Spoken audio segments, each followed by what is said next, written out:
নমস্কার, আমার পেজের একটি নতুন ব্লগে আপনাদের আবার স্বাগত জানাই। আজকে আমাদের রিঞ্চিংপংয়ের দ্বিতীয় দিন। আজকে আমরা যাব পেলিং। অনেক দিন ধরেই পেলিং এর অনেক কিছু শুনেছি বা অনেক ছবি দেখেছি সোশ্যাল মিডিয়াতে, কিন্তু আর যাওয়া হয়ে ওঠে না কিছু না কিছু কারণে। তো আজকে ঠিক করেছি যে আমরা আজকে এখান থেকে পেলিং যাব, কারণ এখান থেকে খুবই কাছে, এখান থেকে প্রায় 2 ঘন্টার রাস্তা। আর আমাদের ঠিক অপোজিটের পাহাড়েই হচ্ছে পেলিং। তো এখন আমরা ব্রেকফাস্ট করতে বসেছি। আজ ব্রেকফাস্টে আমাদের ম্যাগি, আর কিছু সেরকম বিশেষ কিছু খাবো না, কারণ অনেক জার্নি হচ্ছে, তো অনেকের শরীর খারাপ হয়ে যাচ্ছে, তাই জন্য অল্প বিস্তর খেয়ে বেরিয়ে পড়লাম পেলিংয়ের উদ্দেশ্যে। চলুন তাহলে আপনারাও আমাদের সাথে একবার পেলিংটা ঘুরে নিন, কেমন দেখতে লাগে দেখে নিন একবার।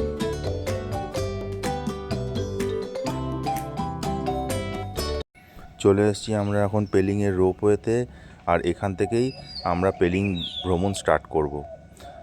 এই রোপওয়েটা খুব একটা বেশি বড় নয় বা লম্বাও নয়, এটা 1 কিলোমিটার মতো হবে, কিন্তু এটা খুবই সুন্দর। এটা যখন আপনি চড়বেন তখন নিচে যে নৈসর্গিক দৃশ্যগুলো দেখবেন আপনার মনকে ভরিয়ে দেবে। চলুন আর বেশি দেরি করব না, এই রোপওয়েতে টিকিট কেটে উঠে পড়ব, চলে যাব আমরা পেলিংয়ের স্কাই ওয়াকে। তো এখানে রোপওয়ের টিকিট আমাদের কাটা হয়ে গেছে, জন প্রতি 300 টাকা। আর 5 বছরের ওপরে যদি কেউ থাকে তাহলে তারও টিকিট লাগবে। তো আমাদের চিঙ্কুবাবুর আর টিকিট লাগলো না, ও ফ্রি। তো আমরা এখানে রোপওয়েতে উঠে পড়লাম, এই আমাদের কেবিল কার। আর এইবার এখানে দরজাও বন্ধ হয়ে গেল অটোমেটিক। এই কেবিল কারটি আমাদেরকে নিয়ে চলে যাবে সোজা একদম পেলিং স্কাই ওয়াকে।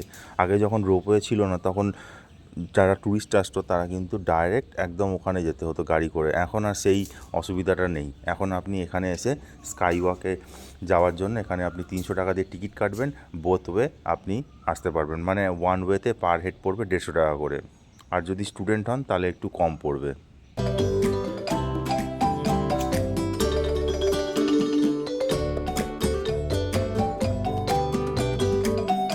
এই কেবিল কারের মধ্যে আমরা 6 জন আছি, 6 জনেরই বেশ একটু অন্যরকম এক্সপিরিয়েন্স হচ্ছে। কারুর ভয় লাগছে, কারুর খুব সুন্দর লাগছে ওপর থেকে দেখতে নিচের দৃশ্যগুলো। তো সব মিলিয়ে একটা মিশ্র প্রতিক্রিয়া শুরু হয়েছিল আমাদের মধ্যে। তো চিঙ্কুবাবুও কিন্তু খুব আনন্দ করেছে এই কেবিল কারের মধ্যে।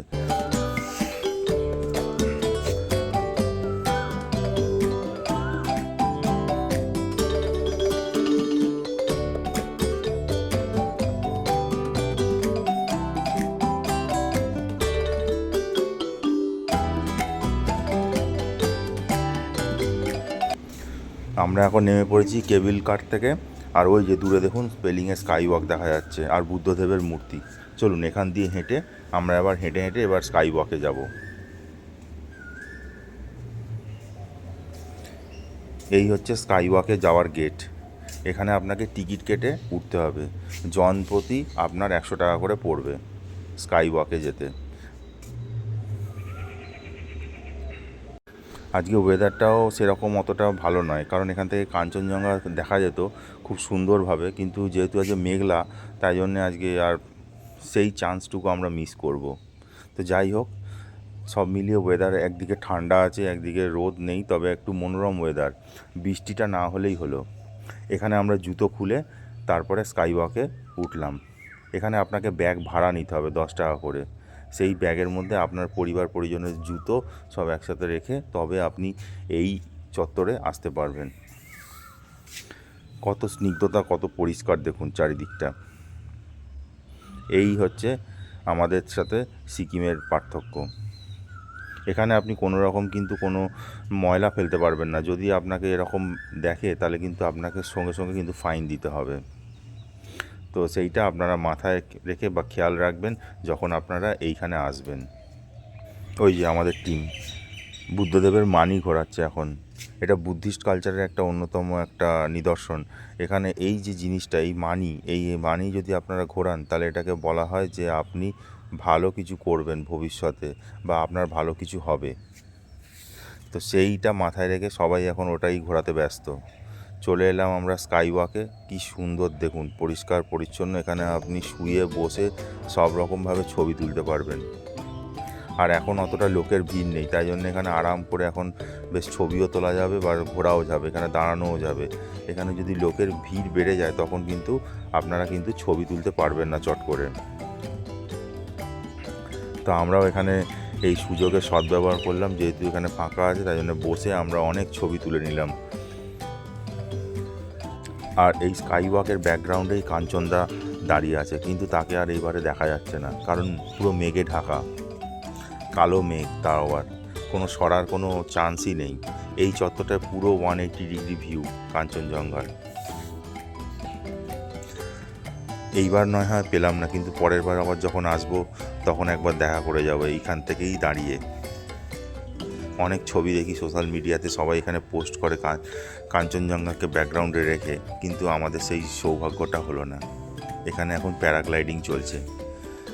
এখানে আমি কোনোদিন দেখিনি যে এখানে প্যারাগ্লাইডিং হয় কোনো ভিডিওতে বা কোনো ছবিতে, কিন্তু এইবারে এসে দেখলাম যে এখানে প্যারাগ্লাইডিংও হয়। চলুন এবারে আমরা বুদ্ধদেবের মূর্তির কাছে যাব। এই মূর্তিটির নাম হচ্ছে চেংরিজ।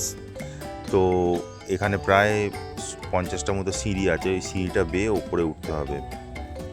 আর এই যে বুদ্ধদেবের যে এখানে যে মানে মনাস্ট্রিটা করা আছে বা যেখানে পূজিত হয়, এটা পুরো একদম বাংলার বুদ্ধ পার্ক যেমন আছে ঠিক সেই রকমভাবেই তৈরি করা আছে। ভেতরটা তো ঠিক সেই রকম। চলুন আপনাদেরকে একবার ঘুরিয়ে দেখিয়ে দিই, কিন্তু ভেতরে ফটোগ্রাফি বা ভিডিও অ্যালাউ নয়, ওই জন্যে আপনাদের ভেতরে আপনারা কিছু দেখাতে পাচ্ছি না। এই হচ্ছে মেন গেট ভেতরে ঢোকার, সামনেই বুদ্ধ মূর্তি আছে এবং তাকে প্রদক্ষিণ করার জন্য চারিদিক দিয়ে রাস্তা করা আছে। ওই প্রদক্ষিণ করতে করতে আপনি কিন্তু একদম ওই মনাস্ট্রির ওপরে উঠে যাবেন। আর এখানটা দেখুন কতটাই কালারফুল আর কতটাই ভাইব্রেন্ট লাগছে। আর চারিদিকে সবুজ ঘাস, তো তার মধ্যে কালারফুল সব জিনিসপত্র এখানে আঁকাঝোঁকা আছে, আরও সুন্দর লাগছে বেশ।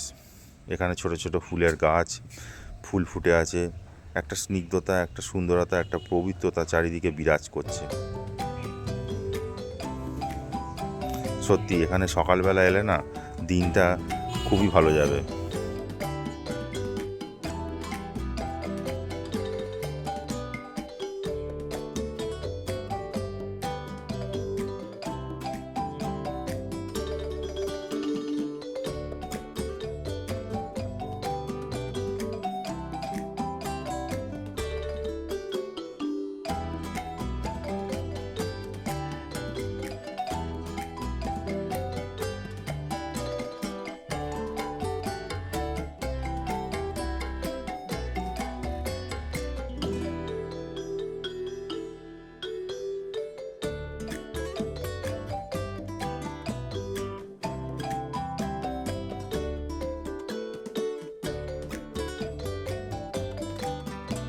ঘড়ির কাঁটায় এখন বাজে প্রায় 3টে মতো, আর আমাদের পেটেও এখন খিদে চুই চুই করছে। তো চলে এলাম আমরা একটু লোয়ার পেলিংয়ে, আর ওখানে এসে আমরা এই রেস্টুরেন্টটা চুজ করে নিলাম। এই রেস্টুরেন্টটা খুব সুন্দর, ভেতরটা দেখুন পুরো অ্যান্টিক জিনিস দিয়ে সাজানো, আর একটা বেশ উডেন অ্যান্টিক ভাব আছে। চলুন এখানে আমরা বসে কিছু এখন লাঞ্চ করে নেবো, তারপরে আমরা আবার ফিরবো আমাদের হোমস্টের উদ্দেশ্যে। ভেতরে এখন লোকজন সেরকম নেই, আমরা আর কয়েকজন ট্যুরিস্ট এসে এখানে এখন লাঞ্চ করছে। তো ভেতরটা কিন্তু খুবই সুন্দর। চলুন একবার বাইরেটাও আপনাদের একবার দেখিয়ে দিই। বাইরের এই যে ব্যালকনি, এই ব্যালকনি থেকে কিন্তু ওই সেই পেলিংয়ের স্কাই ওয়াক কিন্তু দেখা যাচ্ছে পরিষ্কারভাবে। আর এখানকার ভিউটা দেখুন অসাধারণ সুন্দর। কিন্তু আমরা অনেকজন ছিলাম বলে বাইরে আর চেয়ার টেবিল পেতে আর বসলাম না, ভেতরেই যখন আছে তখন ওখানেই বসে পড়লাম। আমাদের লাঞ্চ চলে এসছে। লাঞ্চে আমরা নিয়েছি নুডলস, ফ্রেঞ্চ ফ্রাই আর হচ্ছে বেবি কর্ন। তো এই অল্প বিস্তর লাঞ্চ আমাদের। চিঙ্কুবাবুও খুব খুশি নুডলস দেখে, তাই জন্য ও সবার আগে হাত বাড়াচ্ছে।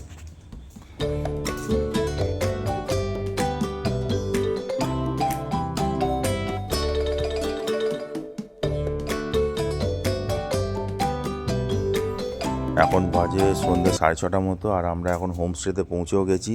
আর আমরা সব ফ্রেশ ট্রেশ হয়ে এখন আমরা ঘরের মধ্যে আড্ডা দিচ্ছি। তো দেখছি যে বাইরেও এখন ঝুপঝুপ করে বৃষ্টি পড়ছে। তো এই ওয়েদারে কি করব, তো ওনারা চা পকোড়া কফি সব দিয়ে গেছে। তো আমাদের কাছে মুড়ি ছিল আর চানাচুর ছিল, তো আমরাও সেই সুযোগে সদ্ব্যবহার করছি। তো মুড়ি, চানাচুর, পেঁয়াজ, কাঁচা লঙ্কা দিয়ে মুড়ি মেখে আমরা এখন ঘরের মধ্যে বসে একসাথে সবাই গল্প করছি আর এই মুড়ি খাচ্ছি। এই সত্যি এই যে ওয়েদার আর এই যে মোমেন্টস, এইগুলো কিন্তু আমরা কিন্তু বাড়িতে কিন্তু পাই না সবসময়, পেলেও আমরা সেটা উপভোগ করতে পারি না। কিন্তু বাইরে যখন আমরা একসাথে বেড়াতে আসি তখন কিন্তু এই সুযোগগুলো আমরা পেলে হাতছাড়া করি না। চলুন তাহলে আজ এই অবধি থাক, দেখা হবে আবার একটি পরের নতুন ব্লগে আপনাদের সাথে আবার। সবাই ভালো থাকবেন, সুস্থ থাকবেন, ভালোভাবে দিন কাটান।